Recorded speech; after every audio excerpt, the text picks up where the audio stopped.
sun is up, it's a beautiful day. My beginning will be as bright as the sun. Come, won't you come along?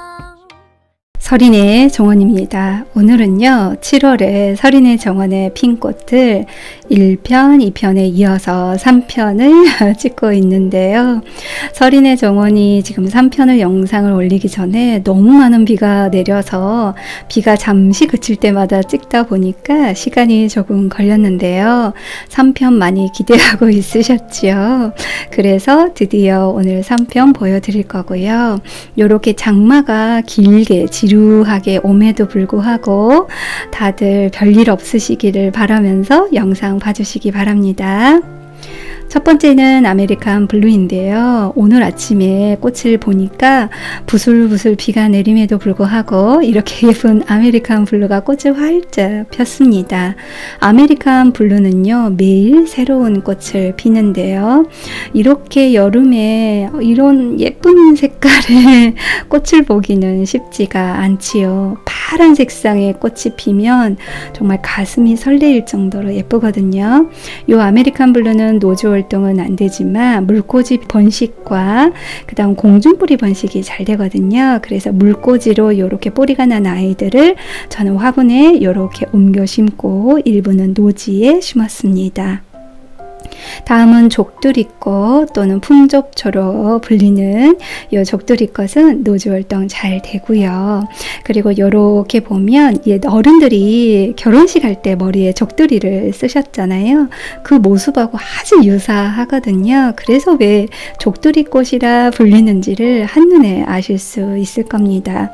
색깔은 다양한데요. 저는 하얀 색상이 너무도 고와서 하얀색 족두리꽃을 심었습니다. 다음은 부초꽃인데요. 부초꽃은 노즈 활동 아주 잘 되고요. 번식하기가 아주 쉽습니다. 나무 형식처럼 꼿꼿하게 자라는 꽃이 부초꽃인데요. 예전에 부처님 전에 이 꽃을 올렸다고 해서 부처꽃이라고 불린다고 합니다. 노즈 활동이 아주 잘 되는데요. 지금쯤 하단에 보면 포기를 쉽게 나눌 수도 있고요. 그리고 새순이 올라오는 것도 보실 수 있을 겁니다. 그래서 저는 여기저기 옮겨 심었는데요. 산에 특히 많이 옮겨 심었습니다. 이제부터 부초꽃이 피기 시작할 거라 시간이 좀 더 지나면 더 많이 풍성하게 꽃이 필 겁니다. 작년에 이어서 올해도 부초꽃이 여름에 정말 예쁘게 필 것 같습니다. 다음은 황금 비덴스인데요. 황금 비덴스는 봄부터 개화하기 시작해서 가을까지 개화하는데요. 대신에 지금처럼 장마 기간이나 또는 너무 해가 쨍할 때 힘들어 합니다. 원래 봄꽃, 가을꽃들이 한여름 힘들어하는 거 너무 당연하거든요. 근데 지금 황금 비덴스가 지금도 꽃을 개화하고 있거든요. 노즈 활동은 되지 않지만 색상 자체가 왜 황금 비덴스라고 불리는지는 직접 보시면 알 수 있을 겁니다. 다음은 천일홍인데요. 천일홍은 노즈 활동은 안 됩니다. 대신에 작년에 제가 천일홍을 심었었는데요. 씨앗이 떨어졌었고 자연 발화되어서 이렇게 꽃이 피고 있습니다. 자주새 천일홍, 분홍새 천일홍을 저희는 키우고 있는데요. 천일홍이란 이름은 이 모습 그대로 말리게 되면 드라이 플라워로 말렸을 때 천일 동안 이 모습 그대로 유지가 된다고 해서 천일홍이라는 이름을 가지고 있습니다. 그리고 그 이름에 맞게 한 번 꽃이 피면 계속 그대로 개화된 상태 유지되지요. 다음은 바람꽃입니다. 바람꽃은요. 꽃이 정말 예쁘기는 한데 꽃이 개화하는 양은 많지가 않습니다. 그래서 한두 송이 피었을 때 우아한 멋은 있지만 꽃이 많이 개화하지는 않기 때문에 많은 꽃을 보고 싶은 분께는 추천드리지 않습니다. 대신에 노즈 활동 잘 되고요. 요렇게 한두 송이씩 계속 개화는 하지만 더 많은 꽃을 구경할 수는 없습니다. 가을에도 꽃이 피기는 하지요.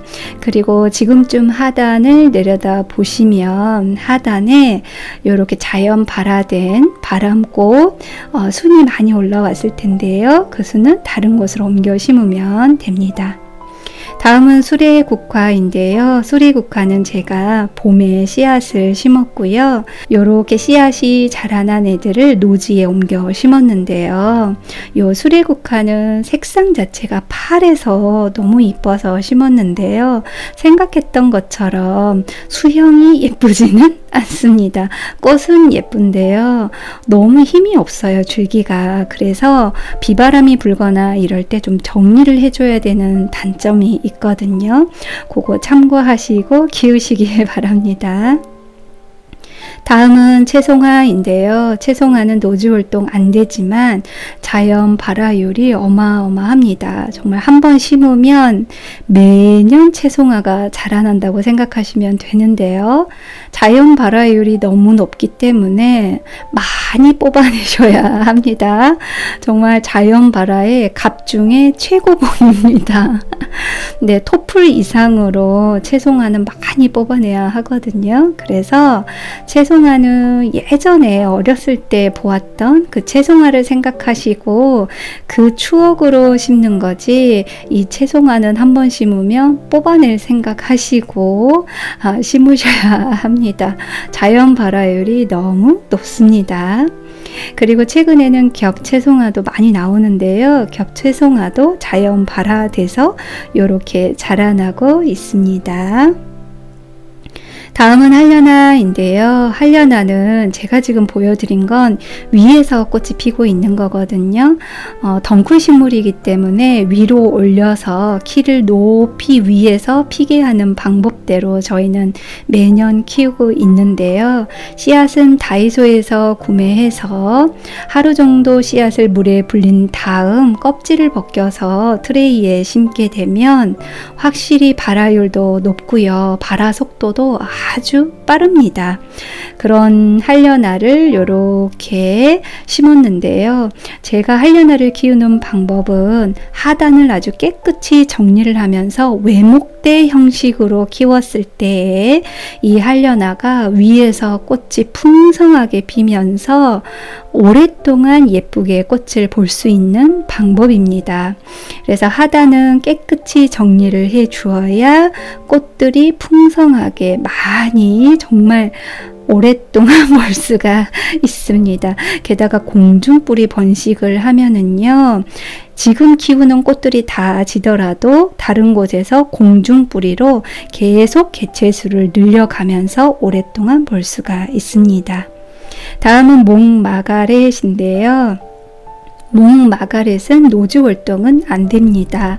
하지만 앞에 목이라고 하는 글자가 붙어 있는 종류들은 다 나무처럼 키울 수 있다는 뜻이거든요. 겨울에 실내로 들이면 나무처럼 매년 이렇게 키울 수가 있습니다. 그래서 몽마가렛은 외목대 형식으로도 많이 키우지요. 저희 정원에는 투톤 몽마가렛, 겹 몽마가렛, 노란색 몽마가렛을 올해는 화분에서 키우고 있습니다. 겹 몽마가렛은 한번 다 졌다가 다시 꽃대가 이렇게 많이 올라와서 풍성해질 겁니다. 다음은 바늘꽃인데요. 바늘꽃은 이렇게 여름부터 계속 꽃을 피잖아요. 이 바늘꽃은 제가 화분에 심어서 매년 보고 있는데요. 화분째 그대로 노주 활동이 잘 되다가 봄에 새순이 계속 올라오고요. 이렇게 여름에 꽃을 풍성하게 피웁니다. 바늘꽃 색상은 약간 빨간 계열의 색상과 지금 제가 보여드린 것처럼 흰색 바늘꽃이 있는데요. 제가 이렇게 키우는 흰색 바늘꽃은 노지 활동 아주 잘 됩니다. 다음은 클라마티스인데요. 클라마티스는 이렇게 저는 겹 클라마티스를 구매해서 키우고 있는데요. 겹 클라마티스 또는 외꽃 클라마티스가 대부분은 사계성을 가지고 있는데요. 일부 클라마티스는 사계성이 아니고 봄에만 한번 개화하는 종류도 있습니다. 그래서 사계성을 가지고 있는 클라마티스를 키우면 지금 제가 보여드린 것처럼 매번 꽃을 피우지요. 꽃이 이렇게 폈다가 또 시간이 지나면 또 졌다가 또 새롭게 또 꽃몽우리가 올라오면서 꽃이 계속 개화하고 있거든요. 요즘은 클라마티스 종류가 한 250 종류가 되기 때문에 다 특성이 다양한 것 같습니다. 당연히 클라마티스는 생명력이 아주 강하고 노즈활동 잘 됩니다. 다음은 부틀레아인데요. 부틀레아는 영하 18도 정도까지는 노즈 활동이 잘 되지만 제가 살고 있는 중부지방에서는 상당히 춥거든요. 게다가 저는 산이잖아요. 그래서 올 겨울에 월동 준비를 단단히 해주려고 합니다. 비가 많이 쏟아져도 이 모양 이대로 유지가 되는 게 부틀레아인데요. 9월까지 꽃을 계속 개화하는 애들이 부틀레아입니다. 제가 올해 처음으로 구매를 했기 때문에 이렇게 심고 있지만 이 부틀레아가 제가 살고 있는 이곳에서 노지 활동이 잘 되는지는 시간을 갖고 제가 천천히 관찰하면서 알려드리도록 하겠습니다. 염 보라 색상이 저는 예뻐서 구매했는데요. 다양한 색상의 부틀레아가 있더라고요. 그리고 부틀레아는 제가 말씀드린 것처럼 중부지방, 저처럼 산에 사는 추운 곳은 꼭 겨울에 월동 채비를 꼭 해주셔야 합니다. 다음은 솔채꽃인데요. 솔채꽃 노지 활동 아주 잘 됩니다. 그리고 저는 작년에 한 포트 구매해서 잘 키웠는데요. 솔채꽃은 자랑할 게 정말 많아요. 비가 와도 이 모습 이대로 유지가 되고요. 꽃이 떨어지지도 않거든요. 그리고 저는 올해 포기를 봄에 나누었는데요. 7포기로 나누어서 이렇게 화분에 심은 것도 있지만 나머지 6포기는 노지에서도 아주 잘 자라고 있습니다.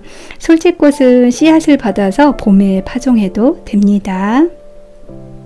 다음은 안젤로니아인데요. 안젤로니아는 노지 활동은 안 됩니다. 하지만 이렇게 여름에 개화를 하기 시작을 해서 가을까지 꽃이 피지요. 요 안젤로니아는 노지 활동은 안 되기는 하지만 이렇게 예쁜 꽃이 개화하고 색상도 다양합니다. 요 안젤로니아는 반양지 정도에서 키우면 잘 큽니다. 다음은 제가 키우는 장미 중에서 장미가 사계성 장미 같은 경우는 여러 번 개화를 하잖아요. 여러 번 개화하고 있는 꽃들의 모습을 한번 찍어 보았습니다. 올해는 보라색 노발리스, 보라색 장미도 심어 보았는데요. 보라색 장미를 제가 거의 본 적이 없어서 키우고 싶어서 이렇게 구매를 해서 키우고 있는데요. 키는 작지만 꽃이 계속 개화하고 있습니다. 다음은 노란색 꽃을 피우는 슈테른탈러인데요. 요 독일 장미도 있습니다. 요즘은 대부분 완전 노란색보다는 약간 주황색이 많이 들어가 있는 종류의 노란색 꽃이 많잖아요. 그런 종류도 저희 정원에는 키우고 있지만 이렇게 샛노란 슈테른탈러 종류도 있습니다. 다음은 여기 마가레타인데요. 요 예쁘게 꽃이 피잖아요. 이렇게 촘촘하게 들어가 있는 꽃이 정말 예쁜데요. 다양한 종류의 장미를 키우다 보니까 병해충이 많잖아요. 장미는 그래서 키우기 너무 힘들어 하시고요. 저는 개인적으로 진딧물이나 또는 애벌레가 있는 경우는 직접 손으로 다 잡고 있습니다. 처음에는 벌레를 잡을 때 장갑을 끼고 했었는데요. 요즘은 그런 것도 필요 없고 맨손으로 다 벌레를 잡아주고 있거든요. 그리고 진딧물을 다 죽고 나면 그 줄기를 물로 깨끗이 씻어주면 좀 훨씬 더 좋아지는 것 같고요. 될 수 있으면 농약은 하지 않으려고 하다 보니까 좀 일이 많기는 합니다. 주디 덴치는 향이 저는 최고라고 생각을 하는데요. 향이 얼마나 좋은지요. 이 아이는 복숭아 향이 나는데요. 주변에 가기만 해도 향이 너무 좋아서 떨어지는 꽃잎도 다 주워서 집 안에다가 놔둘 정도거든요. 그리고 이 자스미나는 올 봄에 정말 풍성하게 꽃이 피었던 모습인데요. 두 그루의 자스미나를 저희 집에서는 키우고 있는데 덩쿨을 가득 채울 만큼 양쪽에 꽃이 어마어마하게 피었는데요. 덩쿨 장미 중에서 저는 최고다라고 생각하는 거는 자스미나였습니다. 꽃 자체 색상도 예쁘고요. 개화량도 많고요. 성장 속도도 아주 빠르더라고요. 다음은 백합인데요. 저희 정원에 지난번 영상에 백합 보여드렸었는데요. 겹 백합이 오늘부터 이렇게 개화를 했습니다. 그래서 지난번 영상에 겹 백합을 못 보여드려서 이렇게 영상의 뒤쪽에 보여드리고 있습니다. 요즘은 백합 종류도 다양해서요. 색상도 다양하고 이렇게 겹으로 나와 있는 것도 있어서 한번 보시라고 영상의 끝부분에 넣었습니다. 백합은 개인적으로 한 2년, 3년에 구근을 나눠서 다른 곳으로 옮겨 심으면 그 구근에서도 꽃이 피거든요. 구근은 봄에 옮겨 심으면 좋습니다. 7월에 정원에도 이렇게 볼만한 꽃들이 정말 많거든요.